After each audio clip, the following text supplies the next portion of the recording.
masih kestan lamping budal jinan tutur kartu tutur urip lanting paradya winurusi tumungkung paling putri jaman purwa pinardi taming loto manggata kuasaning kupitu panggeng prambang matumpo panggeng panggung sang rengkot tenengik walto ngadiring mayang purwa ing madya padha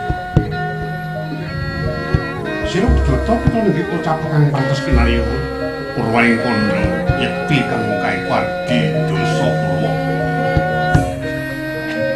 tembunge kewirangan sawijati marang wiwit dosa wirangan 10 purwa araning wiwitan senajan ngupaya saya praja dadanantos dosa 100 wiyat keparingaton kali sajuga kang pantes kinarya purwaning carita nenggih kagambaraken pepanggihan agung ing kraton Tunjung Pura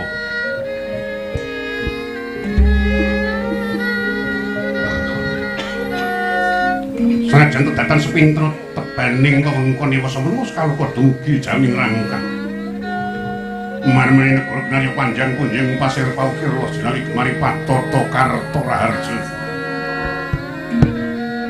panjenenganing do kunjung ikuraning guru pumata sinengkal sepira daling kraton tuwing duri negari Guyali kejaba pun cari duri bawani dawa jajane dur kakasane kathah kang mestani kinarya padhang ngobore dur kukusing pasir paukir pasir kekaring samudra ukiraning arga katandha patang rakiting wewengkon mengkeraken wana ngiringaken benawi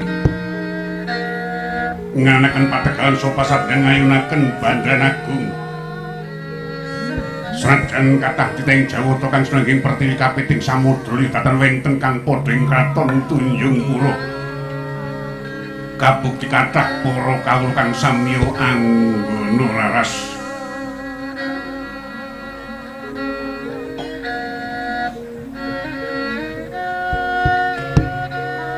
pasir paukir pasir kang samudra kiraning arga katandha patang rakiting wewengkon mengkeraken wana ngiringaken benawi nganaken pategal sapa sabinan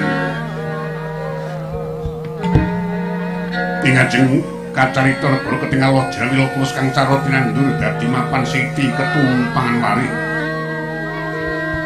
apa kang cekaken bisa tu ijo loyo-loyo awit saka kaprigelane para kawula mung tani Ewasemono bisa nyembuh widadari para kawula sak wewengkon mulai ngakathah para kawula gesang ayem-ayem tata titi lan tentrem tembung jinawi murakang sarwa tinuku candri kemakathah para kawula kang sami sambung dagang layaran kudrinten pantara dalu dhateng wenten kendhate milir pindha ilining tirta wit saking nyamating dandaka tumeka ing samudra loyo yekti datan wenten pedhote Ewasemono tebih marang mlaku Durjana cinaketmu marang rasa karayun candhali ripa kathah para kawula kang sami dedongko ing kukuban kraton Tunjung Pura trep jejel uyul-uyulan senajan tepapan ing miyar dilu katon rupa mergasa kathing para kawula alit Ewasemono datan wenten para kawula kang alok kecingkrangan nggih ngupadi pangupa jiwa Ewasemono senajan tok ana tumuli antuk pitulaing ngata temah mulya jati temah minulya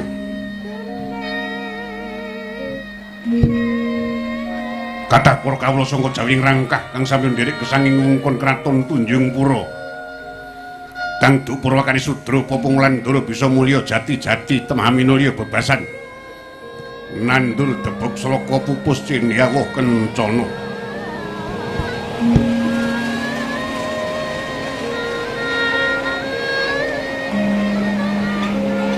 tata kathah para kawula kang sami nguraja kuwi Kudawinda ayam kambangan sak pirunggali datan wenten kang kinancang Raina Samyadra dhateng pangunan Wanci dalu wangsul papanira dewi-dewi kondhanging kraton kinarya gawat kaliwat-liwat wit kepanti-panti satu mati jalmu mul keplayu senajan kukilem mimber ngungkuli kraton Tunjung Pura plak kami durun jungkol kapisanan luntak ludira temah sirna margalayu. Senajan to lakuning mendung piniabat pangeper kepraban marang daya panguwasaning kraton. Dadan muka kathah para ratu Maraturaja Maraja kang nungkul tanpa ginebaking Pancakara. Ing sabenan trawarsa ngaturaken prinata peni-peni raja peni guru bakal guru dadi. Tata gelar sok pisungsun nanging menggeng batos yekti kayuyun marang poyaning kautaman.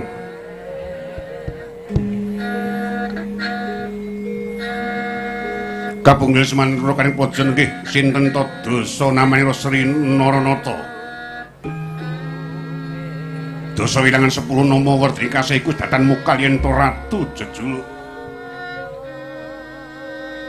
Yen pandhita peparep yen Jawata wisik.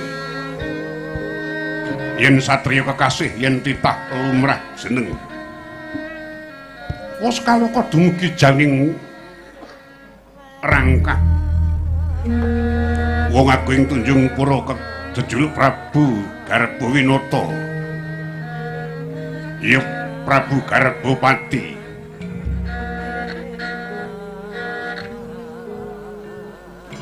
Tatkala semono juru Risa Jukos keperang lenggah dampar kencane memek kasur baut perang werdani. Ngagem gegondo kang amrik arum. Katyuping samira mangambar tumeking pagelaran Jawi. Kepareng mengkeraken pradibade simpi mban cedi pepengitan Joko paloro-loro. Kang samya ngampil upataning pisowanan banyak dangar doali kolar badak kendi kencana kacumas.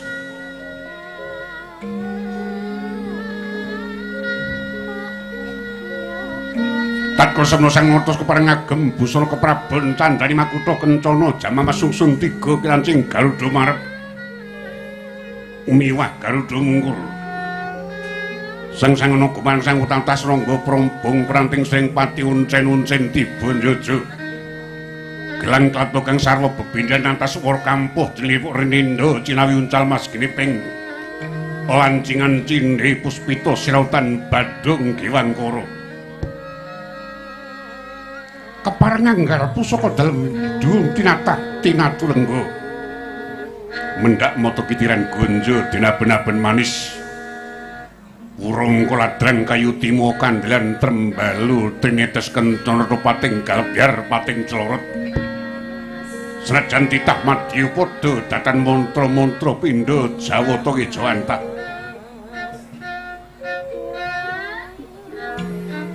Tatkala semu kathah para narpraja kang wis sami murasawan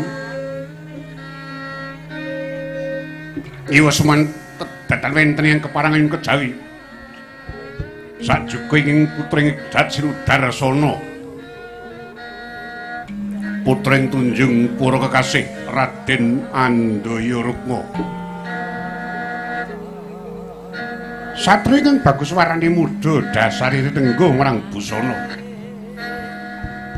Datan mukal minangka dadi kidunganing para wanita kondhanging para satriya. Rinten pantro dalu tansah sinudarsara minjang akhir tembe. Kepareng gentos kalengganing Ramanata ing Tunjung Pura. Maraswaning setinggil Binaturata kawis trata mengko netra konjuing Bantala suku Jaja teken janggut ngapurancang astani. Ajeng yen to kalpatan nggene rumarasawan. Tatkala Raden Andaya Rukma kepareng mapak rawipun tamu agung sanging manca negari. Kang wis kepareng lenggah jajaran madyaning setinggil Binaturata. Sapa tambuh sapa wrayek iku Narendra Mandura jejuluk Prabu Baladewa. Ya Prabu Balarama risangwaning pinta. Rikala masih muda kekasih Bambang Kakrasana. Kocapa sang nata dupi uninga. Wenen tamu agung kang wis kepareng rawuh sigra gupuh nganu ngacani wis kepareng satata lenggah jajar ing madyaning setinggil Binatroto dangah-dangah pindho tembogo bilabar.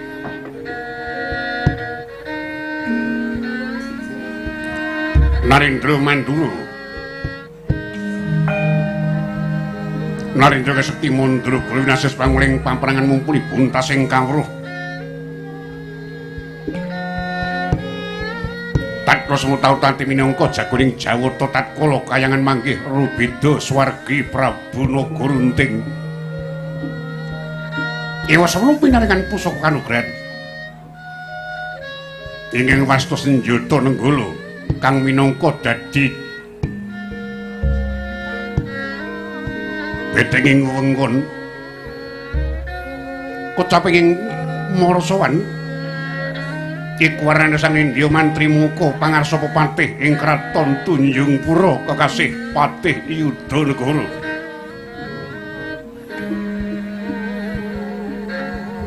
kanggus kepareng ngatur pasebaning Purwadya bola kastro mlabar pindha jaladri mungging daratan sirtan ana sabawa ning waringin tan mubah maruta datan mampah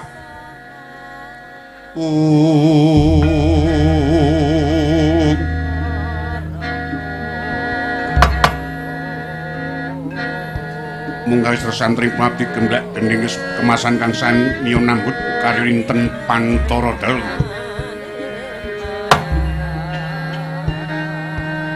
tatkala semesan ngotos kepareng medhar sabda kang kaya pertanda songsong gilap pusaka kraton Tunjungpura kabiyong meja saing telenging kedaton binarung swara kang mangunging akasa saka tambuh saka rikwanane gong beri kang munyo tanpa dinabuh ewa semono bisa murawakan horking Paseban Jawi horking Paseban yen kacandra pindha negara klebon panangmuka perang pamuk jajane mengsah sangka manca negara miyang gumuruh swarane mangkono cipta renggane kanca jajare kanca maju iki kanca ngasek sak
ingkang sasongko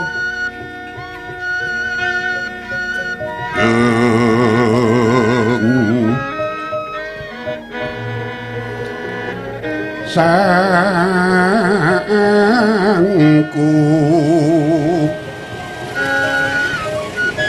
menyar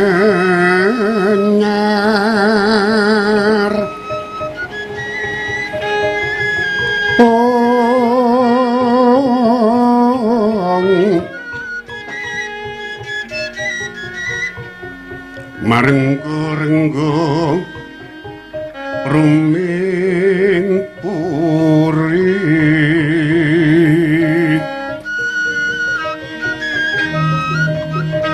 mangken tanpa sireng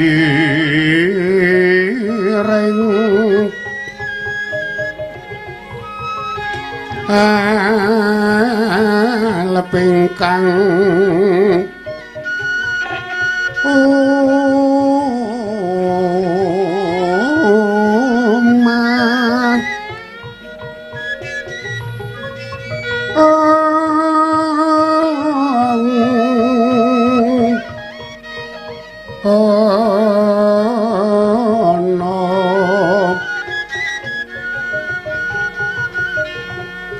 maslir muruping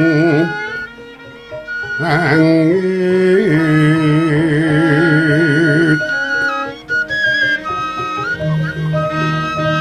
tekyan sarwa manik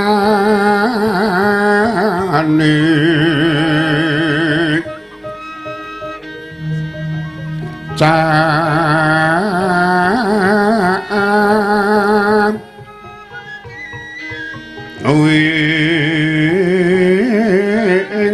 nyok sinau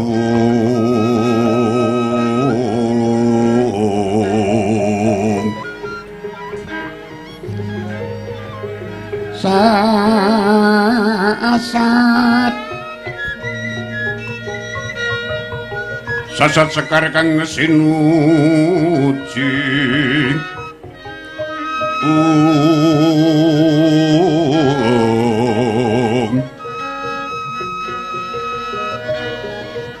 tunggian risang Naropati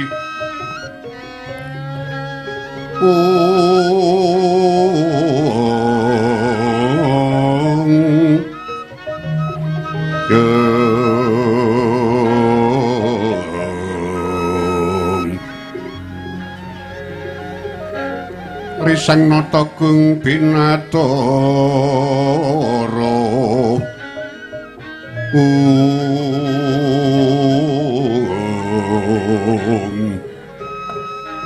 Narendra gung kang amisesa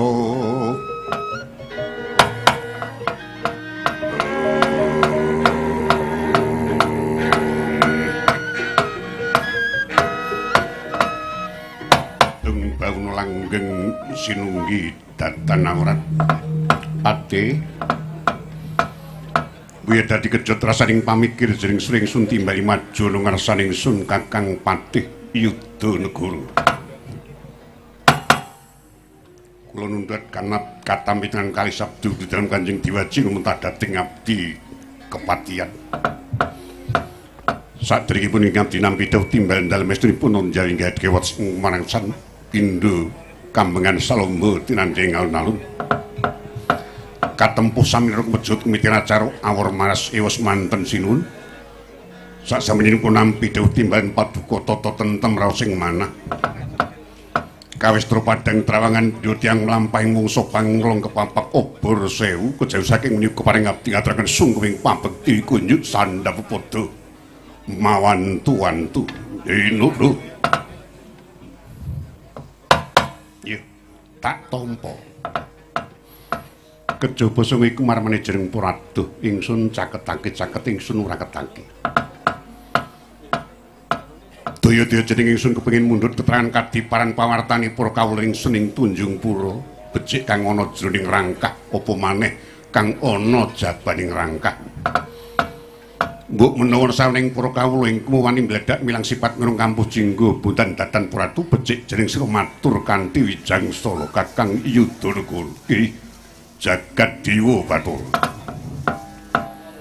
Menawi Kanjeng Diwaji kepreng dangu dhateng ing abdi magepan sedaya para kawula dalem. Mboten wonten para kawula ing ngliraken dawuh. Sedaya para kawula kawis tur manunggalaken rasa cipta karsa saha karya. Merajenani negari Paduka wonten salebetipun swasana katentreman malinga kathah saring ngaturaken bulbuk timbah glondong pengareng-areng kunjuk ngarsa Paduka Kanjeng Diwaji. Nut ladal. Menawa dadi mengkono kabeh para kawula ingsun kena kinarya ruwang ngembat watang aputung ngejung kumbuluruwet. Boyo prayogakna jering sira ngabiyantara Patih Yudanegara. Ih kados boten kirang prayogi sinuwun. Manggita kisan ing nembe rawuh kepareng ing bapa tumlini Lokrami boten nama tambuh dhateng Ri Paduka inggih namung katemben menika kula saged abenajeng kan Paduka anak Prabu ngaturaken pambagya Panokrami rawuh Paduka wonten wewengkon kraton Tunjung Pura. Yes tungkara jagat Manik Raja Dewaguti nampi pangayoming Jawata sapa istrinipun Paman Prabu Garbawinata kados winanturarja swangu. Kejawi saking menika kula ngaturaken gunging panuning tanpa upami dening Paman Prabu sampun kepangerengaken putra dhateng Jiwaraga kula. Ora ngaten iki.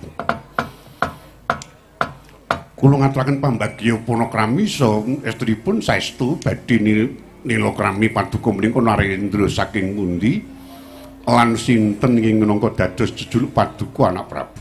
Oh iya. Ing ajeng kula menika estrinipun gadah tanggel jawab wonten Kraton Mandura. Narendra ing Mandura sudimestani kula pun Baladewa paman. Oh, rak ngaten iki. Oh, Prabu Baladewa sampun nate mireng nggih. Nanging saestu nyuwun pangapunten katemben menika kula sampun napa saged abenajeng kan Paduka anak Prabu. Paduka ingin kaloka putranipun Prabu Basudewa. Leres. Rikala masih muda kepareng kekasih Raden Krokotana. Kokrasana paman. Oh, rak ngatri. Nun sewu nggih, nun sewu. Nyuwun pangapunten sanget. Raden Kokrasana. Iya. Kagungan pusaka senjata ingkang sanget magila-gila ingkang awasta pusaka senjata gantol.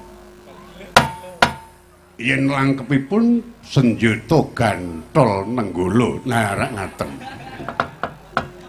Buku saka dalem anak Prabu menika sampun saestu pawartosipun dumugi Tunjung Pura dados kekidunganipun para wanita.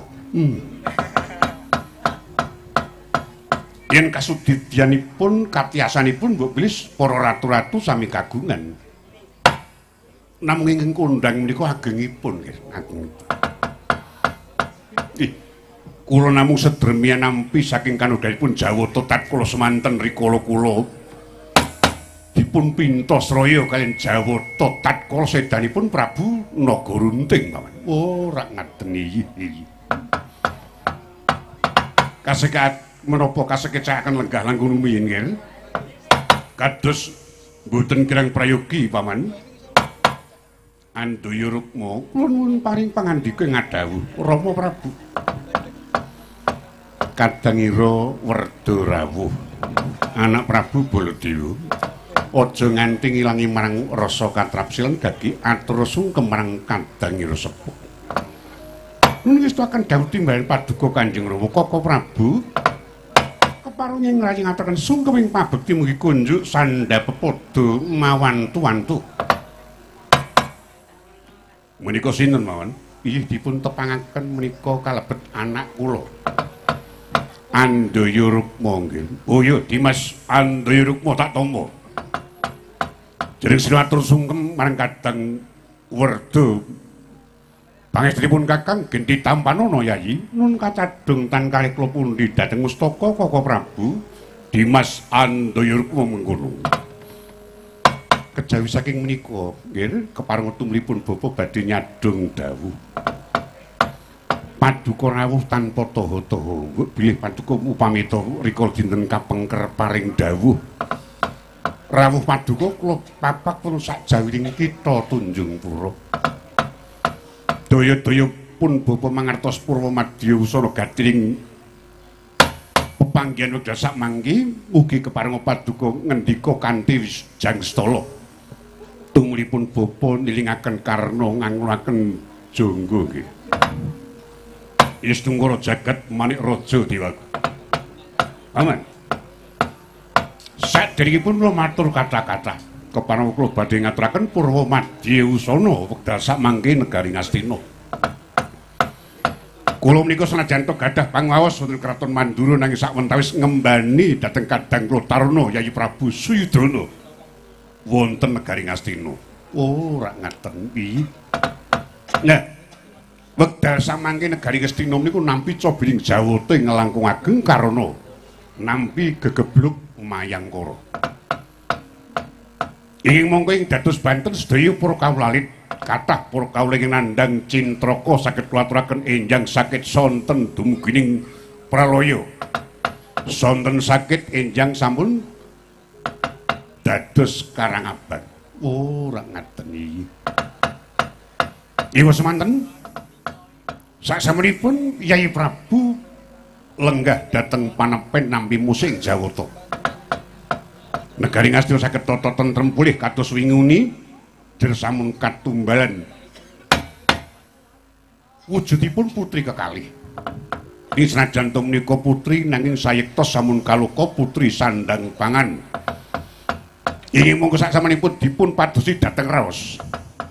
Saklumahing bumi kurping langit menika mboten wonten kalih tiga namung sak juga putra putri paduka kekalih. Pun Andaya Sumekar lan Andayawati. Mila saking menika Wawan sowan kula dipun utus Yayi Prabu Suyudana kinen ngebun-bun enjang Anjet Jawah sonten. Putra putri paduka Andaya Sumekar lan Andayawati tumuli kula boyong dhateng Kraton Ngastina minangka tumbaling prahara. Iki tumanduk dhateng para Kadang kula Kurawa. Mekaten Wawan. Yuk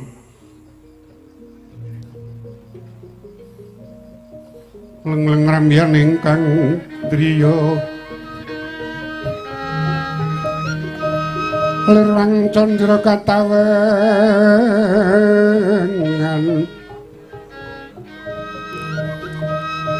sumu ing adyas lir kang katuritan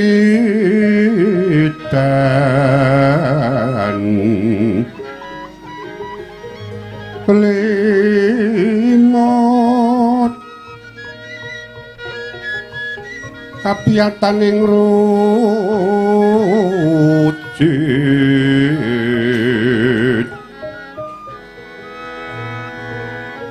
merem driya manawung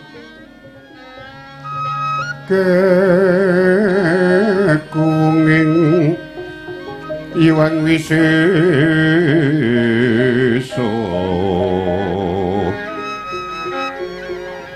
panono kang kuciwa raras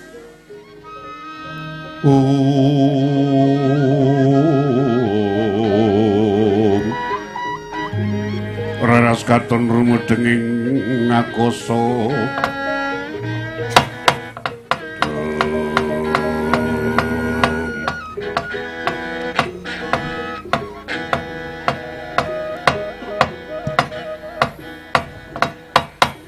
lajeng kendel paman iki sawentawis kados tinotok brajurungih raosipun keng bapa nggih saksampunipun paduka kepareng ngandika badhe mundhut anak kula kekalih Andaya Sumekar lan Andayawati. Kula menika namung Narendra alit. Iwes semanten anak kula dipun kersakaken Narendra Gung ngaluhur anak Prabu Suyudana ing negaring Astina.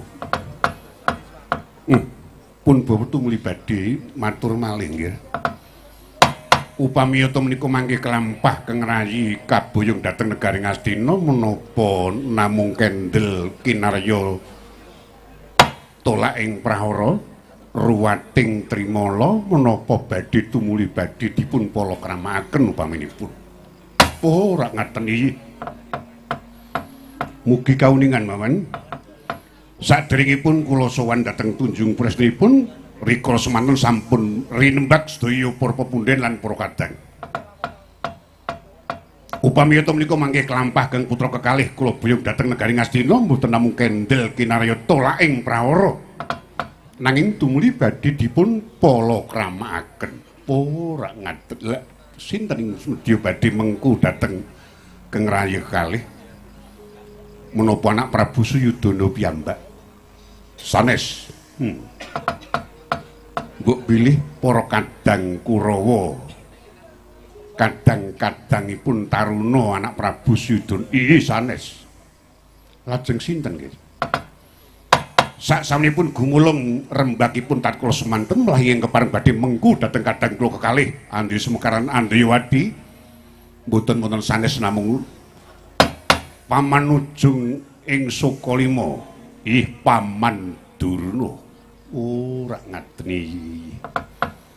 Menika rayi dalem sanes nujungipun Yayi Prabu Suyudana pendhita. Ora ngaten iki. Yen ngaten sampun sepuh iki. Yen bab yuswa paman Durna menika dereng sepintena. Katemben 9 dasa mlampah kalenggan. Wis mambu lemah.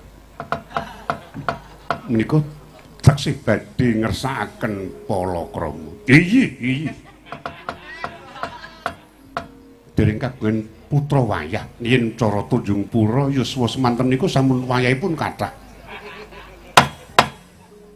Yen putra kula sampun ante nungkuli kadang kula Dimas Aswatama menika putranipun Paman Durna.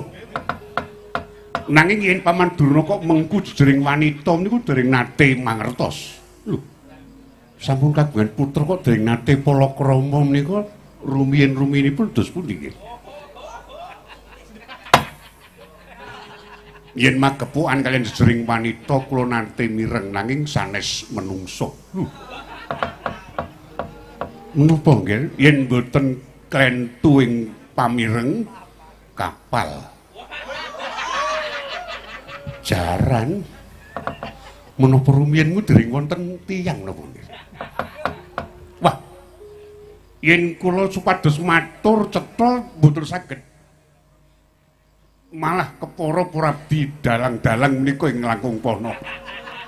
Yen kula saestu mboten mangken ning kula saged nekseni lan wonten tandha buktinipun yen Paman Durna istripun sampun kagungan putra ih kadang kula Dimas Swatama. Ora ngaten iki. Nggih badhe kula manah-manah rumiyin nggih.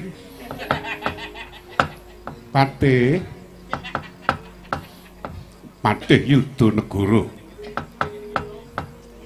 Patih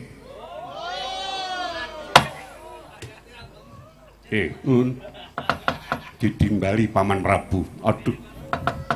Nyuwun pangapunten suwawi kula dherekaken sinuwun. Lho. Arep nderekke menyang endi? Jenenge ngisun arep tedhak ana ngendi lah kok dadi sliramu arep nderekke. Kowe turu. Mboten. Lah iya. Genah abang mripatmu kok ora.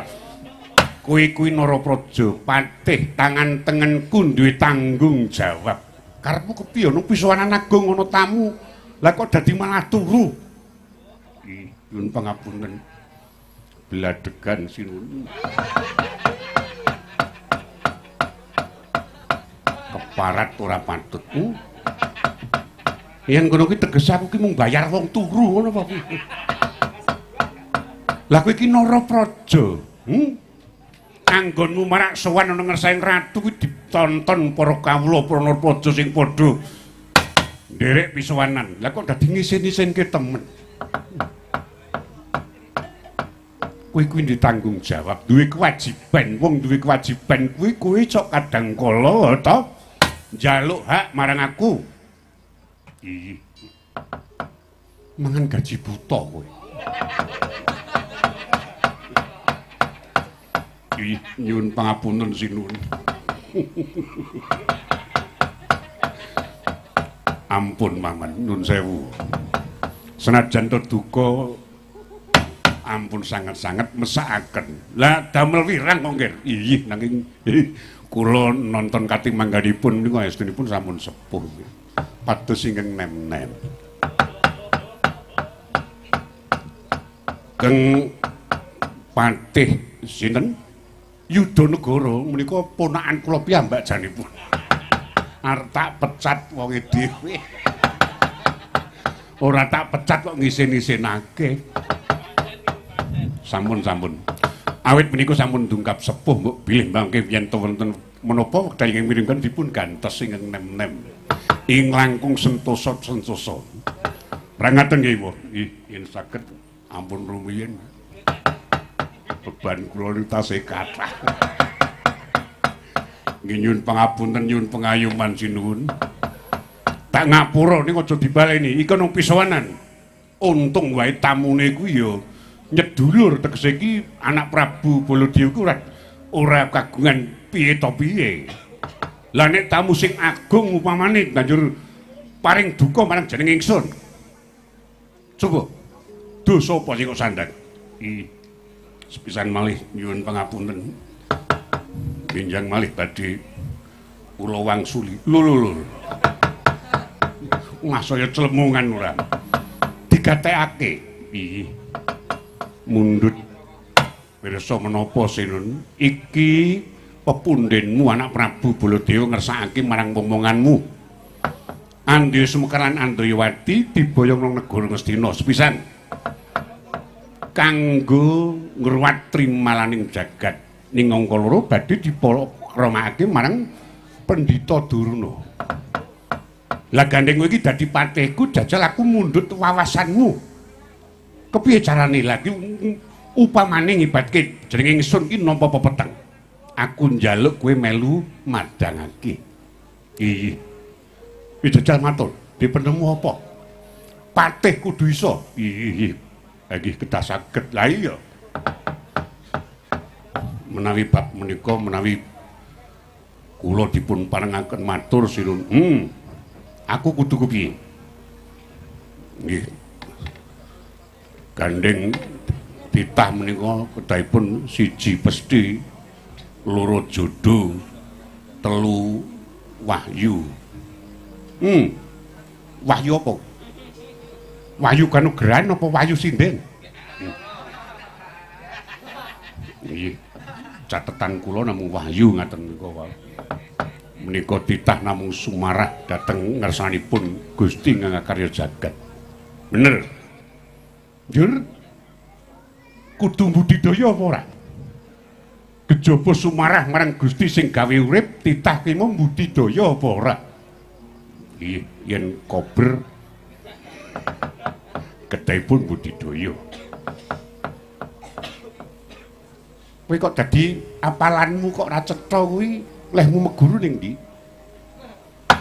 YouTube. Oh. Ngono ya kena ning dikulinake banjur dirasake. Sak mangsa-mangsa tak besok sliramu kudu bisa aweh keterangan sing cetha. Piye? Wis lingkuh sing prayoga ora kena turu. Nggih, wis tuaken dawuh sinuwun. Nggih, nyadung dawuh mawon. Dereng kemawon pun bapa matur. Sadèrèngipun anak Prabu rawuh estunipun Tunjung Pura menika kados dene banjir mangsi sarah drancak. Kathah para penglamar ing badhe ngersakaken ingkang rayi kekalih semanten. Dumugi wekdal samangke dereng wonten ingkang nampi keterangan ing cetha sinten ing kedah dipun ladosi malah mboten wonten namunipun nggih. Kula aturi semeni sawentawis keparengipun bapa badhe nimbali dhateng Kang Rayi ampun ngantos menika mangke wonten tembung lidah sinambet. Anak Prabu saged nampi keterangan ingkang langkung cetha saking ngersanipun ingkang rayi anak kula kekalih Andoyo Sumekar lan Andayawati nggih. Yen ngaten prayogi dipun timbal ya Wan mekaten nggih. Dening utamaning nata Karepudi Bawaleksana liring kang Bawaleksana mangkono liring kang Karepudi netepi pangandikanira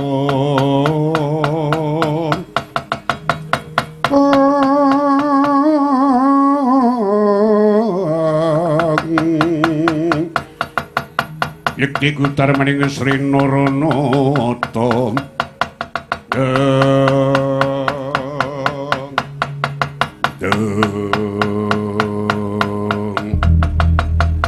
Kang Yet Komangkul kocap putri ngantos paripurna nabdo Narendra kekalih Prabu Garbainata dalah Narendra Mandura Prabu Baladewa kaya nampa cobaning Jawata katitik Tri Pandrat ya pangandika Triwingan Tetru Pandrat pangandikan tigang kelima datan Kawedarlati kesaru geger nyoba kocap ing maraswaning kraton Tunjung Pura sapa tambuh sapa weruh sanyataniku panenggak karang kadempel Kilora Petruk kantong bolong kang ngabyan tara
Anjiralir kang Puspitarum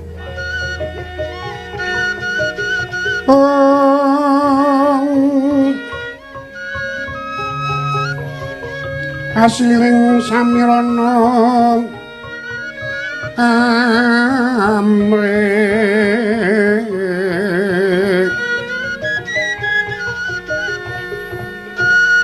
pongas gandaningang Sekar Gadung mangambar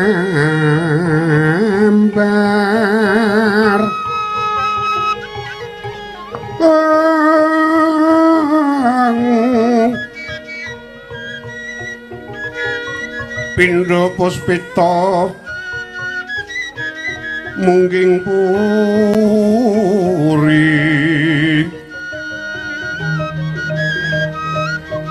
ambabar kekondo kang arum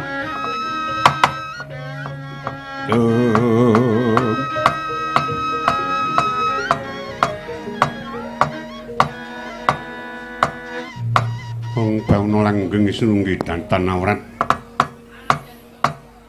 andaya kusuma nuwun paring pangandika ngadhawuh Rama urung sida mantu tamune malah arak-arakan yen mau rakamu anggir Baladewa sing kepareng rawuh iki kok dadi malah ana dayoh ning yen miturut kanthi manggani kok dudu trah kesuma iya bisa kelakon malah Sudra Papa Ngulandara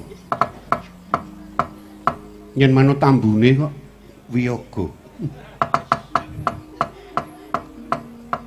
ratu kene ratu nanggap wayang wis jadilan celeng anggepe iki wiyaga kaya wingi-wingi nek wiyaga wingi ora tau leren dina sewengi nyambut gawe ambune ra enak wiyaga jaman saiki entute wangi ratu kene ratu ketinggalan zaman asu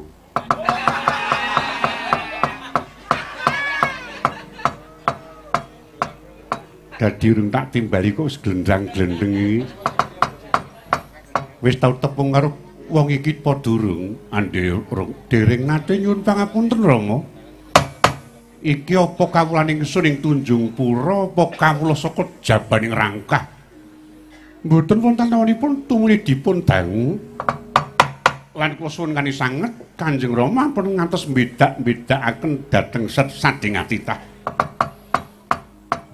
Jero Rama Prabu menika jejering Narendra Gung Binathara ingkang kedah ngasta berbudi bawa leksana awit yen to menika mangke bedak-bedakaken sintening sowan saged ugi damel tatunipun sading atitah lan kirang adil para marta Rama apa ngono iki tumuli dipun dangu wis jajal mengko tak takonane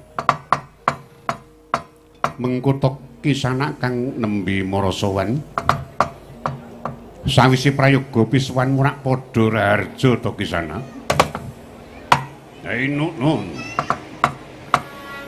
kula nuwun katamitan kalih sabdanipun sinuwun Garba Winata ingkang mentah dhateng abdi dasar kula nampi pangayoming Jawata sapaestu paduka winantu raharja sowan kula kejesek nika kepareng kula ngaturaken sumring pabekti mugi kunjuk sandhap padha mawantu-wantu nun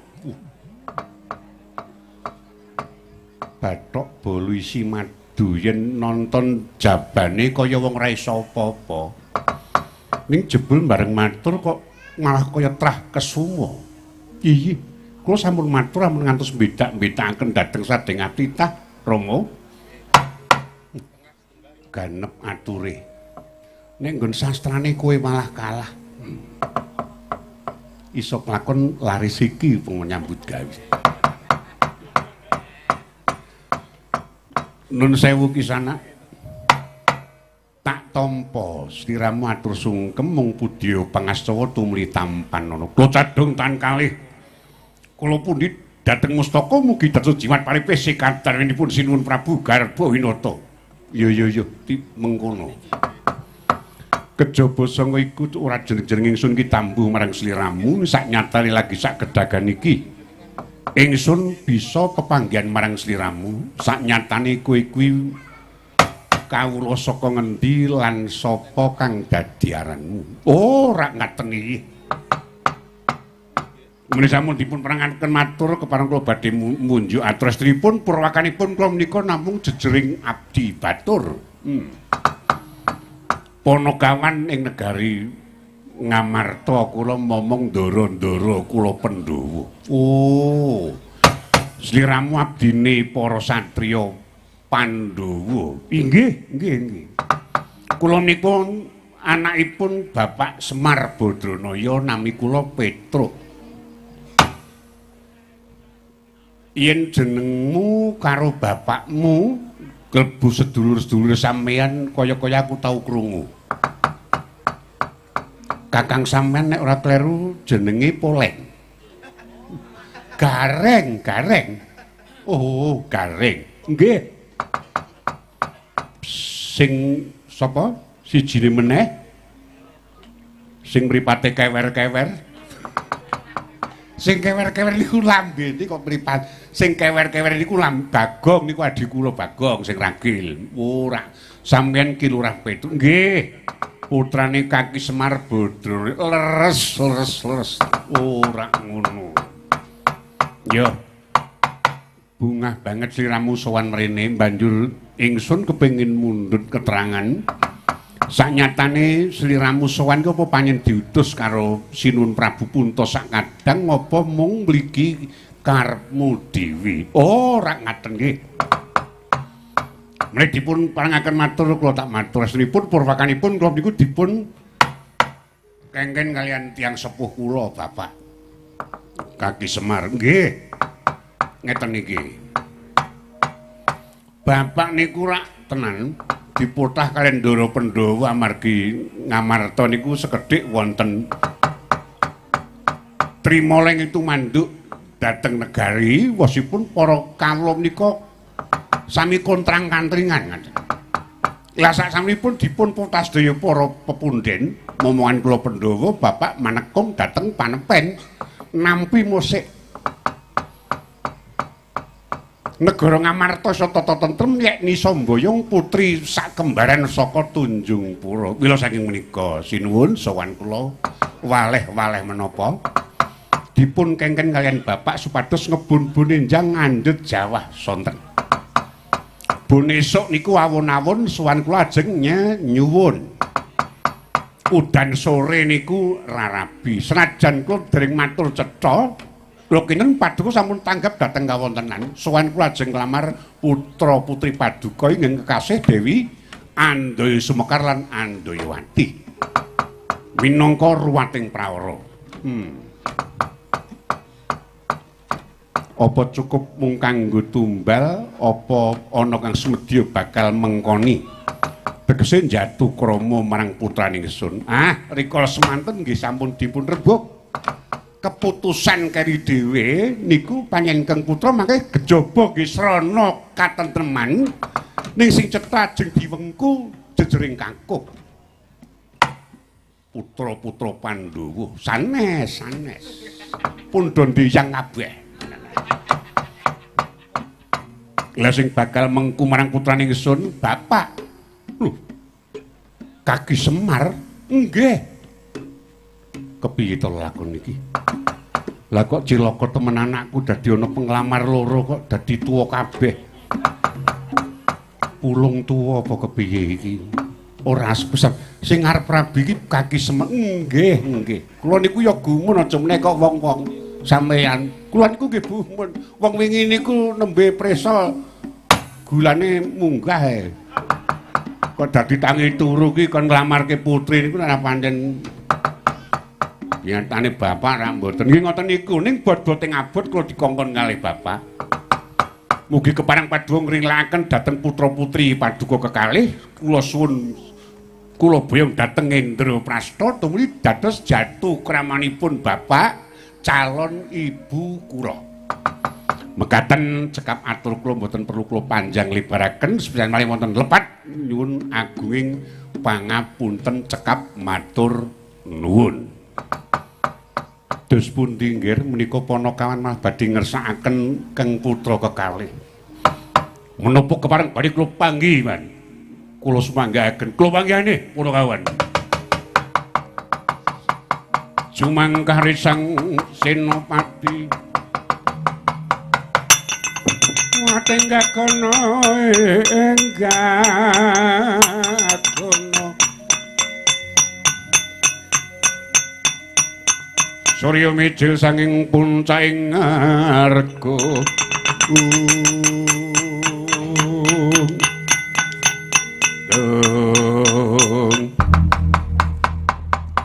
Ismul jagat manik raja dewaku Petro nun aku sapa? Lho, ambuh. Karo awake dhewe kok lali ora. Sinuwun niku nek ora kleru ya Sinuwun Mandura apa punden kula ing pundi? Mandura. Iya. Sinuwun Boleng. Baladewa to. Gini ngerti. Lah ngertos mawon lah. Kula niku nek suwe ra ketemu sampeyan niku kangane ra jamak-jamake. Yayi kok jan ra kelingan blas karo pecatane. Tenan lho, kula niku kangane ra jamak-jamak langkung-langkung kagunganipun ses niku jan dadi empeh.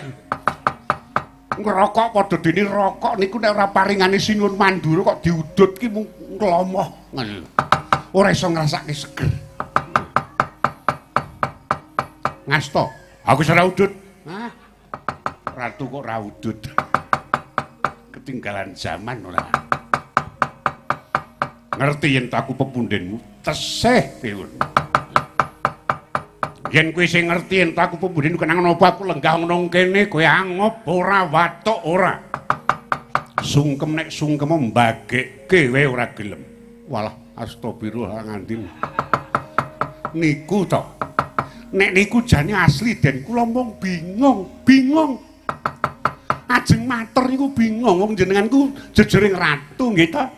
Jejering ratu gek padha patra pilasa karo ratu. Ya kula teka kok kula cawe-cawe matur mengko kula wong cilik. Ya nek dadi kersane nek ora arak malah mubadir. Kula mulane ora matur tenan niku mbok ciling. Pinter wangsulan. Lho ndi lambe merga. Lambe kula niku nek mboten kula nggih omong nyilakani jejer kula. Hawane niku mung ajeng mangan mawon tenan. Kowe dikongkon bapakmu nglamar putri, nggih. Aku tak takon. Apa karang kadempel iki ora ana menungsa liyane dapurmu? Bapakmu senajan to ki jering ponokawan. Ning sak ora-orane kejimate para adi-adiku Pandhawa. Upama Kaki Semarti dawuh karo putra-putra prunan-prunanku, apa Gatotkaca, apa Antarja, apa Antasena, Abimanyu lan mesti do tumandhak. Dudu batur elek kaya kowe. Iki papan trah kesungu papaning Ratu Wedal Sabda. Nggih. Yen duwe daya ki sak ora-orane jumbuh cocok karo sing didaya. Iki jejering ratu. Yen didaya sak ora-orane derajat kalenggane padha. Apa satriya, apa pendhita, apa syukur padha dene ratu. Kuwi jenenge ngajeni karo sing didayoi. Ning yen sing teka ki mung ponokawan derajatmu iso kelakon ora bakal ngluhurke asmaning Paman Prabu Garbawinata ning bisa ngrengkawi bawat. Kowe wong mlarat, kowe batur, kowe wong elek, ora trep yen to munggah setinggil binatrasa apa rata sowan ana ngersane ratu. Ampun, wis, kula tak matur. Kula tak takon niku tatanan ngendi ngoten niku. Nek ratu kok ndedayah kudu ratu, ndedayah kudu sing jajar. Ayo tanjeging manunggaling ratu karo wong cilik nang ndi niku jare pihak wong cilik. Kok dadi kula sowan kok diunya-unya anggepe ora. Kula niku senajan to kula mung ngeten iki ning bot-bote ngabot kula niku nglabuhi wong tuwa den tenan. Genono luputku kula njaluk ngapura karo sing kula dayoi. Ning mboten kalih sampeyan sampeyan nyedot dene daya. Ora umum daya kok padu karo daya. Daya sing apik ki linggo jejer karo ngenteni metune wedan. Ora kok malah ngunya-unya jejere ora. Ngoten niku ora apik, den ora apik. Tatanan ora bener ngoten niku. Mergo tanjeging Kamula Gusti niku kedah manunggal rasaning wong cilik karo rasane wong gedhe, wong dhuwur niku kudu dadi siji. Nek ngeten iki sampean natoni wong kaya kula. Apa anggap sampean dumeh pangkate ratu derajate dhuwur ya mesti kerep dipercaya apa? Ngel gedhes. Apa dumeh satriya pangkate pendhita mesti jujur urung karuwan. Ning kula nggih den mbak-mbak kula mung sak petruk kula ya tenan. Temen tak latihan temen. Mergo tenan nek ora temen kula dikokon bapak sesuk meneh kula ora dipercaya kalih wong tuwa kula sing elek jenenge Semar. Mongko elek-eleke menungso nggih, Den. Elek-eleke menungso niku nek wis ora dipercaya karo kancane, karo kanca uripe niku jan nistaning menungso. Mula kula ya latihan temen. Sampeyan ampun ngoten niku boleh banget. Ora sembodo dek kampanye rono-rono. Aku pihak wong cilik, aku mung kuwi gendera iki sok coblosen. Jebul dadi kok pahit sampean. Karo wong kaya kula sak ndet sak nyek. Angel lho, Den. Golek wong sing kena dipercaya niku angel tenan. Aja meneh kok gawean sing apik, sing utama kaya niki nggih. Niku laku sing becik wong aku dikongkon wong tuwa kon nglamarke putri. Wong nyambut gawe sing gawean elek mon golek kanca ya wong sing kena dipercaya. Nek ra ngandel, bakul gludak nika. Bandar Ciliwik nika. Nika laku ngabutuhan ya larangane agama ya larangane negara ning senajan to elek Bandar Ciliwik golek kanca ya wong sing kena dipercaya ten niku. Sak orane iso gawe pengaruh karo sing do pasang. Niku Bandar Ciliwik, gitu. Maling niku ya wong elek, wong nista budine dilarang negara, dilarang agama. Ning senajan to elek dikaya ngapa? Nggih to copet nika golek kanca ya wong sing kena dipercaya. Niku maling botoh, wong selingkuh. Wong selingkuh niku ya laranganing negara, ya laranganing agama. Senajan to akeh sing do seneng. Ning wong ngoten niku golek kanca ya wong sing kena dipercaya, sing lambene iki ora ndower. Nutup kanan aja nganti kandha karo wong omah. Syukur iso goleke nggon wah sukses jenenge. Ten niku aja yo mung Petruk kok dikongkon. Namung sanan jane wonge akeh ning bapak niku percaya kalih kula. Gareng ya anake kenangan apa kok ora gareng sing temandang. Mergo gareng niku kulino ora temen mata wedok. Bagong ya ngono. Sing dipercaya kula aku sampean ngunyah-ngunyah ora. Kaya gawe tatune wong cilik. Saiki tak takon wedok nggih. Ratu karo wong cilik ki rumangsamu baku ndi? Lho, kabeh baku. Sampeyan dadi wong goblok banget sih. Wong cilik ya baku, ratu ya baku. Nggih to dumadining negara niku telung perkara. Siji ratu, loro wong cilik, telu nggon, nggih to? Ana ratune, ana nggone urung dirumbungan wong cilik kaya kula urung kena diarani negara. Ana nggone, nggih to? Apa ana wonge cilik kaya kula, ana ratune kaya sampean kok urung ndenggon golek nggon dhisik ben kena diarani negara. Ning kosok balene nggone wis ana, wonge cilik kaya aku wis duwe kok ranti ratu. Ora ceki, Den, ora ceki. Nek kula cara kula tinimbang di ratu kok watak Baladewa, trima ra di ratu nyekel ratu ki nek goleke kenci ora oleh. Tenan. Trima ngingu pelompong, asli niku. Arep omong pelompong nek niki makin jago ngejit pas, wah, ceki mulih madang kok ora. Ah sampean dadi ratu watak elek banget kok ora. Kowe ra diliran lambemu betul. Iki Baladewa. Lah nggih sing ngarani sampean Wagiman ya sapa? Baladewa asli Baladewa. Heeh. Baladewa namung Sungkawa. Penyakit ten niku. Apa men sampun ndumuk kali Petruk wong melarat tak terima-terima iki nggih. Dening ngeten iki. Nek ora ana wong melarat kaya Petruk sing ngarani Baladewa sugih ya sapa? Monggo niki ngudar rasa rasane wong Jawa lho, Den. Sing jeneng sugih melarat niku ora kena dikerto aji bondo donya.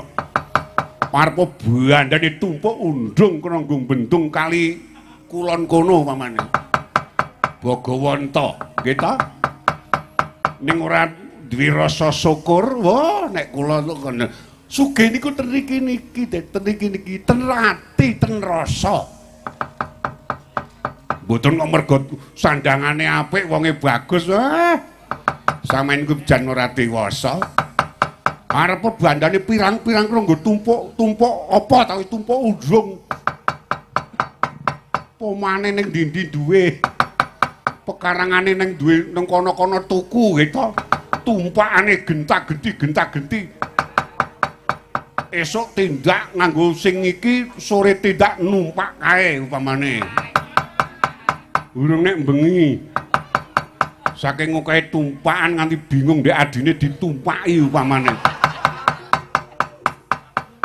ora tau bali mung lunga mawon golek dhuwit esuk tindak sore rung karwan kondur bengi kondur esuk mangkat meneh golek bondo mawon nek cara kula wong ngoten niku wong sing isih melarat tenan nun sewu wong sing isih kurang ora iso syukur ora iso tentrem atine ning beda kalih kula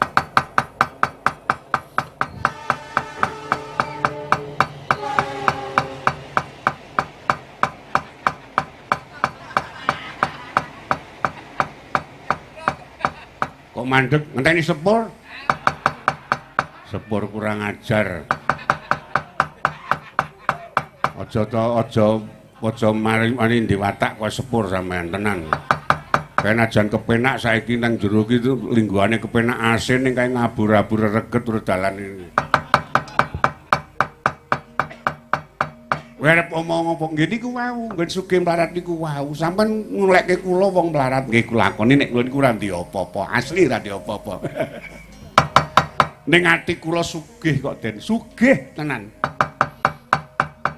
derajat kalenggan kula ora duwe nggih ta gawean kula mung nderekke Kang Rayi Ndara Pandhawa dadi batur samben kula mung miyaga Den miyaga niku tenan niku cukla-cukli bermono sandi prihatin mung perjuangan karo perjuangan sedina sewengi niku opah wiyaga niku ra pira pol 70 ning det 70 niku kula syukur alhamdulillah Pak Dalang nggo lantaran kula oleh rezeki niki rezeki kalih Gusti sing akarya jagat tenan det 70 kula gembol tekan omah kula nekke bojo kula bojo kula iso nukokke beras kono nggo buburke bocah-bocah kula bar miyaga karo anak kula do mangan bubur niku ayeme ora jamak-jamak kula rumangsa sugih den triku niku lah kok dadi samene banget-banget kalih kula ora sing cetha ngene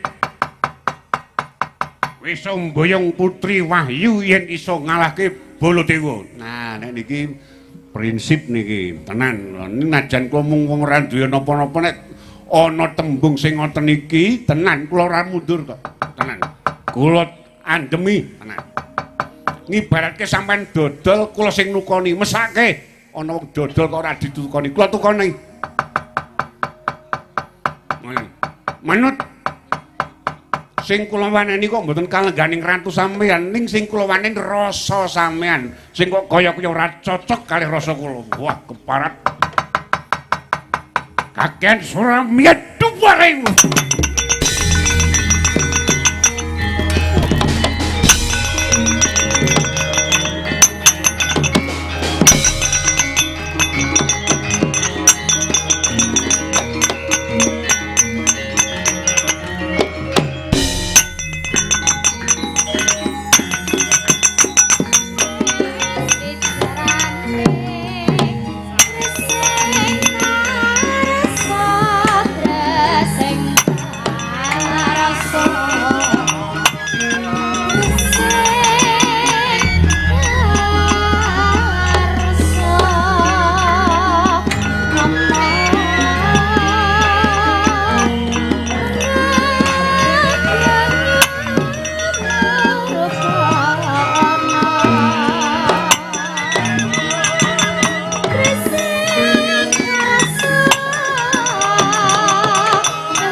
Kesuma nuwun paring pangandika ing adawu Rama. Ora ngira babar pisan yen rakamu banjur nganaki padudon pasulayan marang Ki Lurah Petruk Kanthong Bolo. Wis mandinga kedaton Mbak Ayu sakloron tak timbali supaya bisa mbabar dedamar kang agung kula. Wis akan dawuh timbalan Padukara Prabu.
Wanita Yutama Ngambarerum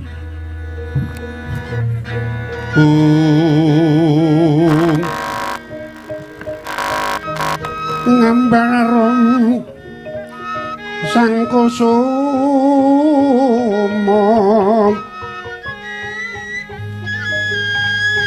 Yatal mawur Madu Bronto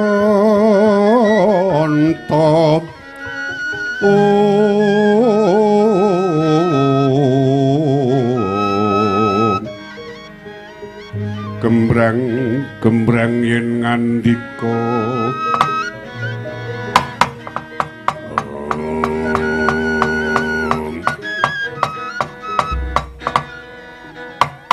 kula ngaturaken pangabekti Kanjeng Rama. Kula ngaturaken sungkuming pangabekti Kanjeng Rama.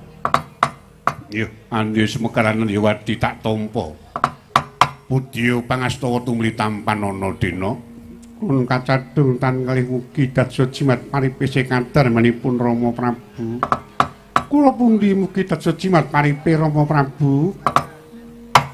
Wonten wigatos menapa Kanjeng Rama nimbahi dhateng ing putra kekalih. Tumuli ing putra badhe nyadung dawuh Rama. Kula nyadung dawuh Rama. Andiwati lan Andaya Semekar iki mau ana tamu loro cacahe sepisan rakamu Anggir Mandura Prabu Baladewa. Ingin ngangka loro Ki Lurah Petruk Kanthong Bolo. Rakamu Anggir Mandura ngersakake sliramu sakloron bakal diboyong nang negara Ngastina minangka dadi jatu kramane Pendhita Durna. Banjur kang ngangka loro Ki Lurah Petruk diutus marang wong atuwane Kaki Semar Badana ya uga bakal ngersakake jatu krama marang sliramu. Mulya nggih. Sawentara iki mau ana padudon ing bisa kelakon bakal nganakake pasulayan kanggo nyapih lelakon sekang durung dumadi wis jajal kowe saiki matur sing bloko. Sapa sing kudu kok ladeni? Yen rakamu ing Mandura kuwi ngersakake sliramu bakal dijatukramake marang pendhita sing wis luhur wekasane. Sak ora-orane nuju ing ratu anak Prabu Suyudana. Upama sliramu lega lan rila pun Rama mijurung merga pancen ing kono papan kamulyan. dereng kemawon kula munjuk atur Rama. Estunipun tatkala semanten kula sampun gadah pangraos awit saing kathahing para penglamar ing badhe ngersakaken dhateng kula sak kekalih nanging semanten Rama estunipun saklebeting dados kula gadah pamutrah mboten kok menika drajating Narendra mboten drajating pandhita satriya senajan to menika sudra Papa Ngulandara nang sak sintening saged paring wejangan menggah wedaring Pancandriya lekasing tunggal menika ingkang badhe kula ladosi Rama.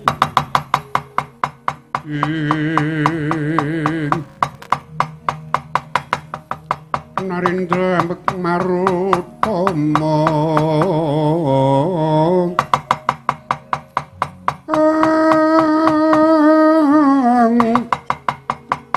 mula tinggal kono hingga kono taun langgeng sunungi datan aurat wilatal jebul jeneng sira Darbi pamudah kang ngger senajan to kabeh mau mung ana anggaita durung kababar apa sayet niku Pancandriya lekasing tunggal nanging pun Rama wis bisa nggagapi yen saknyatane sliramu kepengin diwengku dening jejering kakung kang iku Darbi tanggung jawab sing ngetokake marang Dada Satriya migunani tumrap bebrayan nusa lan bangsa nun kasinggihan Rama. Oh ya wis. Yen mengkono ngene wae.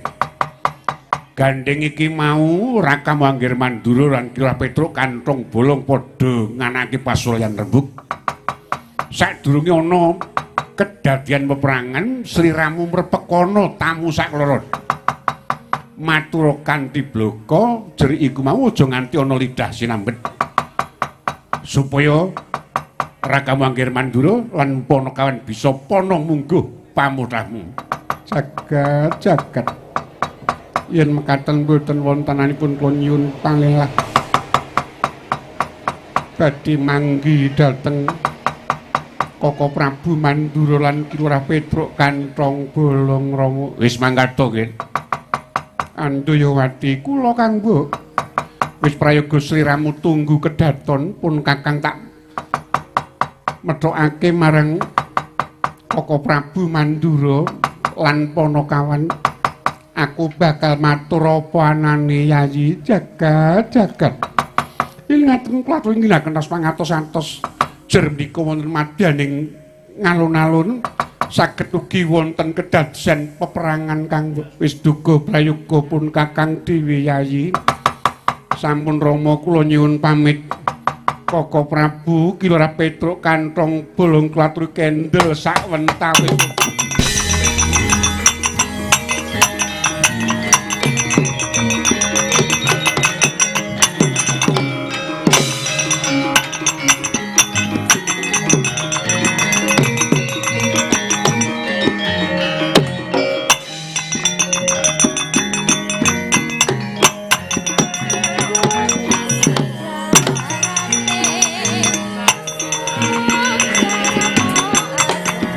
Sarwa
Andaya Kesuma nuwun paring pangandika ing Adawu Rama.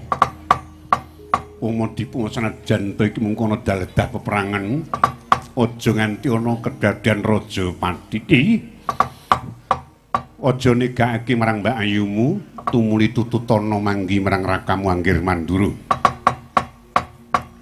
Ana kesandunging rata kejetusing awang-awang tak pundhut sliramu sabiyantu nggih.